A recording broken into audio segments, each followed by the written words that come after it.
Salam, hörmətli tamaşaçılar, axşamınız xeyir olsun. Açıq dərsin canlı efirində xoş gördük. Hər il Azərbaycan Respublikasının Prezidenti yanında qeyri-hökumət təşkilatlarının Dövlət Dəstəyi Şurası bir çox layihələrə maliyyə dəstəyi göstərir və bir çox layihələr məhz bu Dövlət Dəstəyi Şurasının maliyyə dəstəyi ilə həyata keçirilir. Sözsüz ki, bu layihələr içərisində təhsillə bağlı olan layihələr də var ki, həmin o layihələri də mütəmadi olaraq biz açıq dərs verilişində ictimai müzakirələr formasında sizə təqdim edirik. Eyni zamanda bu müzakirələri birbaşa tamaşaçılarımız da qoşula bilər və 430-85-98 nömrəli telefonla eyni zamanda Açıq Dərsin Facebook səhifəsinə birbaşa yazmaqla bu müzakirələrə qoşula bilər və belə müzakirələrdən biri də məhz ali təhsil sistemində təhsilin keyfiyyətinin yaxşılaşdırılmasında qiymətləndirilmənin rolu mövzusunda olacaq ki, bugünkü mövzumuz məhz bu istiqamətdə müzakirələri təşkil edəcəyik ki, bu mövzu ilə bağlı da studiyamıza ekspertlər dəvət etmişik. Əvvəlcə onları təqdim edək. Sülhəddin Gözəlov, Təhsil Nazirliyinin Elm, Ali və Orta İxtisas Təhsili Şöbəsinin sektor müdürü, Sahib Fərzəliyev, Mimarlıq İnşaat Universitetinin kafedra müdürü, Şahlar Əskərov, professor, Ülkər Səttarova, Mimarlıq İnşaat Universitetinin Strateji Planlaşdırma Şöbəsinin müdiri. Xoş gəlmişsiniz. Hər kəsi salamlayırıq. Çox maraqlı bir mövzudan danışacağıq və on minlərlə insanın maraq dairəsində olan bir mövzunu danışacağıq ki, bugün tələbələrin qiymətləndirilməsi, ümumiyyətlə biliyin qiymətləndirilməsi hər zaman aktual olub. Amma istərdim ki, Sahib müəllim, əvvəlcə bu layihənin mahiyyəti ilə bağlı biraz məlumat verəsiniz. Eyni zamanda hansı zərurətdən irəli gəldi ki, məhz belə bir layihəni həyata keçirəsiniz? Buyurun. Mən də öz növbəmdə tamaşaçıları salamlayıram və qeyd etmək istəyirəm ki, yəqin ki, ictimai cəmiyyət bu faktı xatırlayır ki, uzun illər bu sahədə həyata keçirilən layihələr yalnız sosial məsələləri əhatə edirdi. Çox yaxşı haldır ki, son dövrdə yaradılmış Prezident yanında qeyri-hökumət təşkilatlarına Dövlət Dəstəyi Şurası məhz yaradıcı, elm, innovativ istiqamətdə layihələrin maliyyələşməsinə öz töhfəsini verir. Bax, bu da o sıradan olan layihələrdən biridir. Artıq siz qeyd etdiniz bu ali təhsildə keyfiyyətin yaxşılaşdırılmasında qiymətləndirmənin rolu. Doğrudan da həyatımızda təhsilin məzmunu dəyişibdir. Müasir texnologiyaların tətbiqi təhsilimizin mahiyyətini dəyişibdir. Eyni zamanda beynəlxalq təhsilə inteqrasiya təhsilimizdə bir çox dəyişikliklərə gətirib çıxarılmışdır. Bologna sisteminin tətbiqi özü özlüyündə bizim klassik təhsilin sosial formasını dəyişib və bu da özlüyündə təbii ki, bizim qiymətləndirmə kriteriyalarına birbaşa təsir edən amillərdəndir.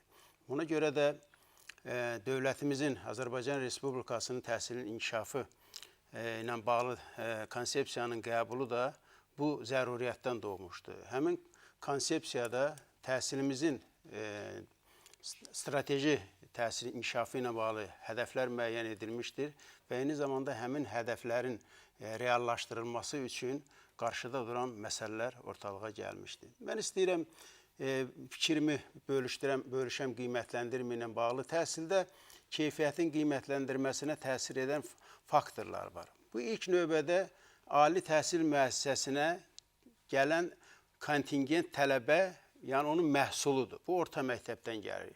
İlk növbədə bax, birinci, bax o belə deyək ki, bir istehsal sahəsi kimi yanaşsaq təhsil müəssisələrinə, bax o xammal gələn xammaldan asılıdır. İkinci, ali təhsil müəssisəsinə gəldikdə, ali təhsil müəssisəsinin özünün maddi-texniki bazası, onun geniş mənadadır. Onu biraz xırdalasaq, oradakı tədris prosesinin yaradılması, oradakı laborator şəraitdən, oradakı müəllimlərdən, onların peşəkarlığından, tərtib olunmuş tədris proqramlarından, eyni zamanda onların kitabxana təchizatından və s. maliyyələşmə mexanizmlərindən və s. istehsalatla əlaqələrindən, bax, bunlar hamısı birbaşa belə də qiymətləndirməyə təsir edən amillərdəndir. Və nə üçün məhz bu layihə bizim diqqətimizi cəlb etmişdir? Doğrudan da həmişə mübahisə predmeti olaraq tələbələr, müəllimlər arasında qiymətləndirmə bir faktor olaraq həmişə bir narazılıq mənbəyi olubdur. Bu nədən irəli gəlir? Çünki əgər şəffaf, ədalətli obyektiv bir qiymətləndirmə olarsa, heç zaman belə problemlər ortalığa çıxa bilməz. Görünür, qiymətləndirməmizdə hələ bir çox islahatların aparılmasına zəruriyyət var. Orta ümumi təhsil məktəblərində qiymətləndirmə ilə bağlı dövlətin proqramı var. Bir proqram qəbul edilib. Orada demək olar ki, orta ümumi təhsil məktəblərində qiymətləndirmənin kriteriyaları tam aydın göstərilir. Çox təəssüf ki, bizim ali təhsildə qiymətləndirmələrin bu formada qiymətləndirmə meyarları hələ belə deyək, o dediyim mübahisələri ortadan götürmək üçün tam təmin deyildir. Elə Sürət müəllim, bu fikrin davamı olaraq istəyirəm sualı verəm ki, məhz ali təhsillə bağlı, bax bu Sahib müəllim vurğuladığı bu məqam ki var, yəni orta təhsildə olduğu halda ali təhsildə olmamasının səbəbi əslində bu belə mi olmalıdır, yoxsa bu işlənilir bu proses? Çox sağ olun. Çox maraqlı bir mövzuya həqiqətən də həsr olunub bu verilir. Mən də tamaşaçıları salamlayıram, amma ilk öncə bəzi məqamları vurğulamaq istəyirəm ki, ali təhsilin keyfiyyəti ilə biliyin qiymətləndirilməsi məsələləri bunlar müəyyən qədər fərqli və eyni zamanda bir-birini tamamlayan və vəhdət təşkil edən məsələlərdir. Ali təhsilin keyfiyyəti ilk növbədə Sahib müəllim qeyd etdiyi kimi daxil olan tələbələrin keyfiyyətindən deyil. Yəni, sadalığı faktorlarla mən əksəriyyəti ilə razıyam, amma birinci növbədə ali təhsil müəssisəsinin idarə etmə strukturundan asılıdır. Birinci növbədə idarə etmə strukturudur. İkinci professor müəllim heyətidir. Üçüncü, burada tərtib olunmuş tədris proqramları, təhsil proqramları, tədris planları, materiallar, tədris metodik vəsaitlər, tələbə kontingenti amili bəlkə də hardasa da 5-ci, 6-cı yerdədir. Təchizatdan öndə. Qaldı ki, ali təhsil müəssisələrində tələbə biliyinin qiymətləndirilməsi ilə bağlı Təhsil Nazirliyinin 2008-ci ildə əmrlə təsdiq olunmuş kredit sistemi ilə təhsil alan tələbələrin biliyinin qiymətləndirilməsi əsasnaməsi var. Biz buna ali təhsil müəssisəsində işləyənlər bilirlər, çox 100 ballı sistem. Çox ballı. Yəni 100 ballı sistem deyil, çox ballı sistem deyirik. Bununla bağlı Təhsil Nazirliyinin hələ 2008-ci ildən təsdiq elədiyi əsasnamə var. Bu əsasnamənin də meydana çıxmasının deməli, əsası o ilə bağlıdır ki, Azərbaycan Respublikası 2005-ci ildə Bologna prosesinə qoşulma ilə bağlı müqaviləni imzalayıb və həmin müqavilə şərtinə görə 2010-cu ildə tam Bologna prosesinə keçid təmin olunmalıdır. 2006-2007-ci illərdən etibarən Bologna prosesinə pilot olaraq bir sıra universitetlərimiz keçmiş və bu proses bütövlükdə 2010-cu ildə tamamlanmış. Yəni 2010-cu ildən etibarən ali təhsil müəssisələrimizin hamısı Bologna prosesi ilə təhsil aparır. Bologna prosesinin tələblərindən biri də kredit sistemi ilə tədrisin təşkil qaydalarından biri də tələbələrin biliyinin qiymətləndirilməsi ilə bağlı müəyyən qaydaların olmasıdır. Bu qeyd etdiyim yəni əsasnamə Nazirliyin əmri ilə təsdiq olunub, amma bir məqam vurğulayım ki, Təhsil Nazirliyi artıq tələbələrin biliyinin qiymətləndirilməsi ilə bağlı yeni bir qaydalar işləyib hazırlayıb. Bu qaydalar hazırdır, mən onu özümlə də gətirmişəm. Lakin qaydaların təsdiqi müəyyən prosedurlar tələb edir və təhsil haqqında Azərbaycan Respublikasının qanununa müvafiq olaraq hökumətin vəzifələrinə daxil olan funksiyalardan biridir ki, bu qaydalar hökumət tərəfindən, yəni Nazirlər Kabinetindən tərəfindən təsdiq olunmalıdır. Yeni qaydalar indiyə qədər mövcud olan əsasnamədən tam fərqlidir. Yəni orada çoxlu fərqli xüsusiyyətlər var. Qaldı ki, tələbələrin biliyinin qiymətləndirilməsində həmişə müəyyən mübahisəli məqamlar var. Düşünürəm ki, bu olub və olacaq da. İstənilən halda biliyin qiymətləndirilməsinin iki tərəfi var. Biliyi qiymətləndirən və biliyi qiymətləndirilən. Və hər iki tərəf təbii ki, təhsil alan istəyir ki, daha yüksək qiymət alsın. Amma təhsil verən də istəyir ki, onun tələbləri, yəni biliklə bağlı təhsil alanın keyfiyyəti ödənilsin. Buna görə də düşünürəm ki, bu problemlər həmişə olacaq. Amma qeyd edəyim kimi veriliş boyu əgər sual çıxarsa ortalığa, bu qiymətləndirmə ilə bağlı. Biz o yeni mexanizmlə bağlı sizə sual ünvanlayacağıq. Amma mən istəyərdim ki, elə bu məqamda Şahlar müəllim, sizə işlək. Biz Sahib müəllim də vurğuladı ki, bu biliyin qiymətləndirilməsi mübahisəli bir prosesdir. Sürəti müəllim də vurğuladı. Amma bu öz növbəsində həm də dövlət əhəmiyyətli bir prosesdir. Biz tələbəyə yuxarı qiymətdə yazanda bu sözsüz ki, cəmiyyətimiz üçün ziyandır, aşağı qiymətdə ziyandır. Hər halda biz orta xətti tapmalıyıq. Obyektivlik. Bəli, obyektivliyi Obyektivlik tapmalıyıq və bu obyektivliyin içərisində də bu ədalətlilik prinsipi sözsüz ki, bu ədalətlilik prinsipini aparan yolun özü də elmi əsaslara söykənməlidir sözsüz ki. Bugünün reallığını istəyirəm ki, sizdən eşidək.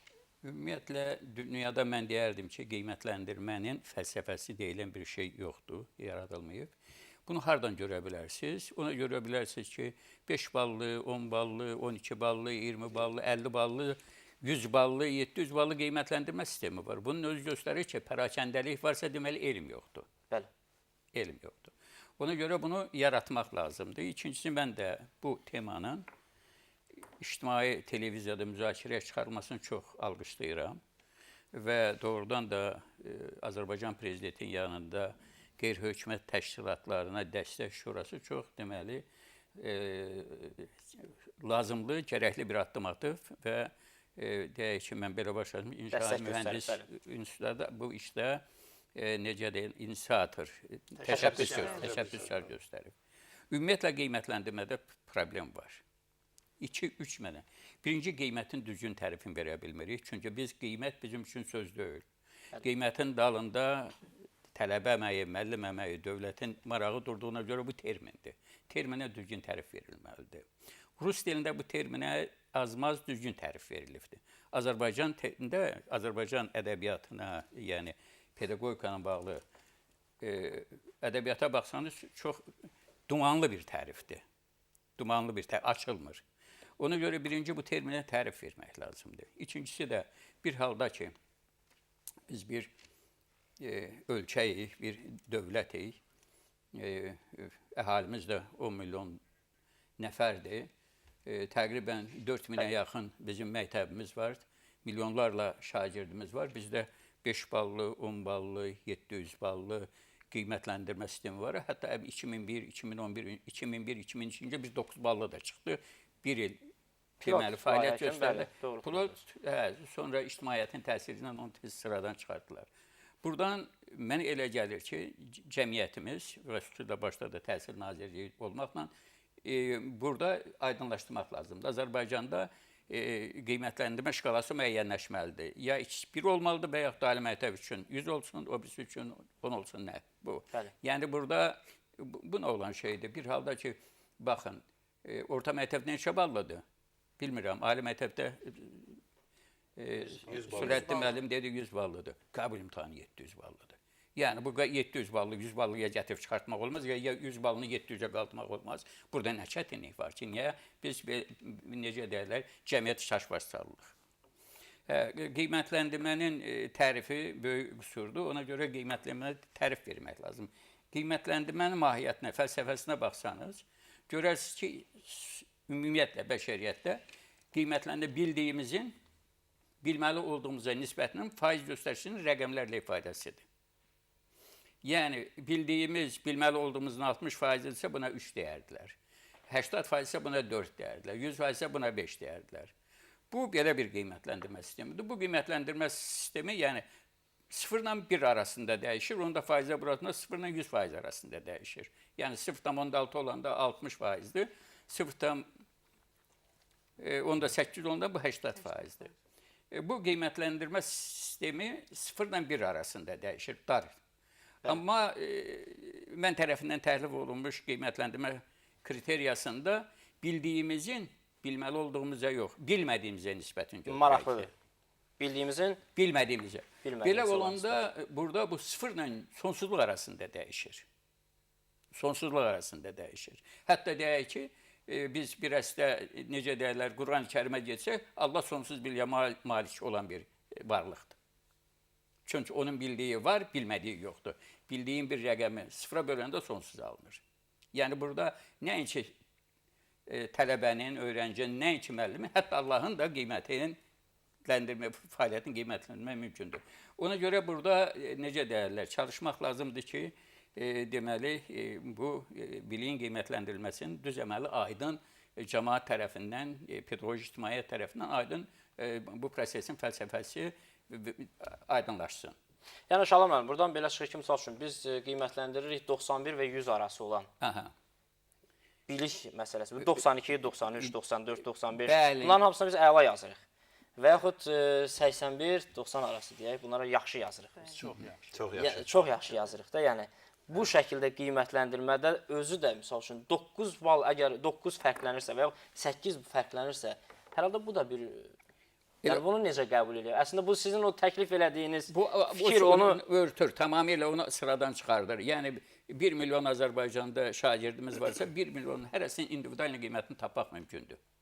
Yəni, 1 milyon birinci hansı qiymətə sahibdir, axırıncı milyoncu hansı qiymətə sahibdir. Amma belə olanda 10 ballı və yaxud da 5 ballı da nə edirik? Bir qrup deyirik ki, 200 mini 3 aldı, 400 mini 4 aldı, 10 mini 5 aldı belə dəstəkləyirik. Amma söhbət insandan gedir, söhbət deməli şagirddən gedirsə, fərdiləşdirmək lazımdır qiyməti.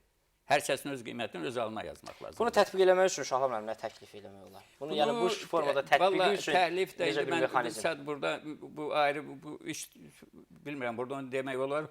Olmaz, yəni bu üzərində Rusiyada təqribən bu ideya üzərində 20-dən 30-dan çox dissertasiyalar müdafiə olunur. Yəni əsası sizdən qaynaqlanır. Bəli. Əsası bunda onlar 30-a yaxın dissertasiyalar. İdeya müəllifi siz. Bəli. Hər halda bu mexanizm üzərində İndi hələ o ümumiyyətlə bunun qəbul olması üçün cəmiyyət özü gərək hazır ola qəbul edir. Bunu administrativ yolla qəbul etmək mümkün deyil. Ülkər xanım, siz də uzun müddət deyil ki, yəni universitet mühitindən tələbə olaraq yenidən pedaqoji heyətə qoşulmusunuz. Ümumiyyətlə bugün qiymətləndirmədə tələbənin problemi çoxdur yoxsa müəllimin? Bilirsiniz, Şaxlar müəllim bir vacib məqama toxundu və mən ona toxunmaq istəyirəm. Çünki tələbənin qiymətləndirilməsindən biraz danışdıq.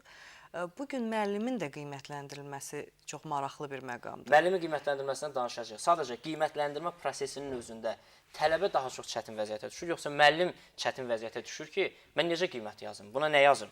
Baxır belə, bunu necə qiymətləndirim? Yəni, bu məsələ tərəf... Hər iki tərəf çətinlik çəkir. Yəni, tələbə də fikirləşir ki, necə eləyim ki, yaxşı qiymət alım, bu qiyməti yox, bu birisi qiyməti alım. Müəllim də fikirləşir ki, buna bu qiyməti yazım, yoxsa bu qiyməti yazım. Amma fakt bir şey var da, sual qoyulursa bir sualın bir cavabı var. Onun əlavə... Yəni, sualın və yaxud konkret... Sülədi mən bir düzgün şey qeyd elədi. Təhsil Nazirliyin bu gün nəyə görə hansı balı yazmağa, neçədən neçəyə təlimatı var. Və biz müəllimlər bunun hamısını bilirik. Və biz öz silabuslarımızı da tərtib eləyəndə orada nəyə, nə qiyməti verə bilərik, onu qeyd eləyirik. Yəni, müəllimlər bunu konkret bilir. Bu o qədər də qeyri-müəyyən bir anlayış deyil. Və biz auditoriyaya girəndə İlk dərsdə tələbəyə nəyə görə, hansı balları yazacaq, onu mütləq izah eləyirik. Və mən hətta indi oktyabrın ortasında bir müəllim olaraq indiyə kimi də bu mövzuya toxunuram. Çünki uşaqlar maraqlanır, kollokviyuma görə nə qiymət alacam, imtahanda nə qiymət alacam, nə imkanlar var, hər laboratoriya işinin qiyməti nədir. Və mən hər dərsimi başlayanda elan edirəm ki, bu laboratoriya işin qiyməti maksimum budur, minimum budur. Yəni, müəllimlər bunun hamısını əslində bilir, o qədər də qeyri-müəyyən deyil. Bəli, mən istəyərdim ki, Sürəti müəllim, bu arada telefonumuzu elan eləyək. 430-85-98 nömrəli telefona zəng vurmaqla əziz tələbələr, universitet müəllimləri, valideynlər, yəni bu mövzu ilə bağlı hansısa fikirləriniz, təklifləriniz, sualınız varsa birbaşa ünvanlaya bilərsiniz. Eyni zamanda Açıq Dərsin Facebook səhifəsinə siz birbaşa suallarınızı yaza bilərsiniz ki, biz buradan səsləndirə bilərik. Odur ki, müzakirəmizə qoşulmaq hər halda problemin içində olan, prosesin içində olanların söhbətə qoşulması məsələ düzgün istiqamətdə həllinə də kömək eləmiş olacaq. Buyurun, Sürəti müəllim. Mən nəyi vurğulamaq istəyirdim? Məsələ arasındadır ki, Şaxlar müəllim dediyi qiymətləndirmə üsulu müəyyən qədər mücərrəd xarakter daşıyır. Amma mövcud reallıqda ali təhsil müəssisələrində tələbənin biliyinin qiymətləndirilməsi onun keyfiyyət göstəricisi olaraq qaydalarda da göstərildiyi kimi ölçülə bilən meyarlar olmalıdır. Birinci, ölçülə bilən meyarlar. Kriteriyalar konkret olmalıdır, meyarlar. İkinci, müəllim üçün həmin tələbənin biliyinin qiymətləndirilməsi üçün müxtəlif metodlardan, müxtəlif vasitələrdən istifadə imkanları olmalıdır. Yəni, o tələbənin biliyini yazılı şəkildə yoxlaya bilər, test şəklində yoxlaya bilər, şifahi şəkildə yoxlaya bilər, performans şəklində yoxlaya bilər, müxtəlif metodlardan istifadə edib bunu qiymətləndirə bilər. Üçüncü, şəffaflıq, obyektivlik, ədalətlik prinsipləri, bunlar hamısı olmalıdır. Və eyni zamanda tələbənin biliyinin qiymətləndirilməsi dedikdə, bura keyfiyyət anlamına gəliriksə, keyfiyyət özü mücərrəd bir anlayışdır. Keyfiyyəti ani bir anda hər hansı bir məhsulun keyfiyyətini ani bir anda müəyyənləşdirmək mümkün deyil. Onun üçün müəyyən bir zaman lazımdır. Mövcud qaydalar da tələbənin biliyinin qiymətləndirilməsini onun yalnız imtahan verdiyi dövrdə deyil, bütün təhsil aldığı semestr dövrü ərzində qiymətləndirir. Ona görə də qaydalara əsasən tələbənin biliyinin qiymətləndirilməsi iki hissədən ibarətdir. Təhsil aldığı dövrdə tədris fəaliyyətinə görə və bir də imtahan nəticələrinə görə 100 balın 50 balı verilir onun semestr ərzindəki fəaliyyətinə müəllim tərəfindən qiymətləndirməyə görə 50 bal. Seminarlarda, bəli, seminarda, mühazirələrdə, Fərqli məşqələrdə, laboratoriyalarda, kurs layihələrinin yerinə yetirilməsində və s. hər birinin özündə ölçü deməli göstəricisi var, meyarlar var və 50 balı isə imtahan prosesində. 5 sualın. Bəli, bu iki hissəyə bölmə ondan ötəridir ki, tələbənin biliyinin qiymətləndirilməsi prosesində təsadüfilik amilini aradan qaldıra bilək. Tam olmasa da müəyyən qədər aradan qaldıra bilək. Baxın, 4 ay ərzində semestr ərzində, yəni imtahana qədərki bal, tələbə yüksək bal toplayıbsa, həqiqətən bunun topladığı bal həqiqi, real qiymətdirsə, müəllim tərəfindən düzgün qiymətləndirilibsə, 50 baldan 49 bal yığıb. Və bu mütləqdir ki, o imtahana girdikdə imtahandan topladığı bal da imtahana qədər topladığı bala daha yaxın olacaq. Bu bir daha onun biliyinin sübutudur, onun bilik keyfiyyətinin təsdiqidir. Yeni qaydalarda da bu prinsiplər müəyyən qədər saxlanılır. Ona görə də mən, Şahlar mənim dediyini çox gözəl anlayıram. Hər bir fərdin özünün konkret bilik göstəricisi var. Çünki hər bir fərd özü fərdi bir xüsusiyyətə malikdir. Burada mən qoşulum. Bilik baxımından. Bəli. Yəni, iki müxtəlif fərdlər heç bir xüsusiyyətinə görə oxşar ola bilməz. Heç bir xüsusiyyətinə görə. Eyni zamanda təfəkkürünə, şuuruna, biliyinə, bacarığına görə. Ona görə də burada müəyyən çərçivələrə salınma istəyir Avropa ölkələrində, istəyir bizdə bu mütləqdir ki, 91-dən 100-ə, bəli, bu əladır, 81-dən 90-a bu çox yaxşıdır. Buyurun.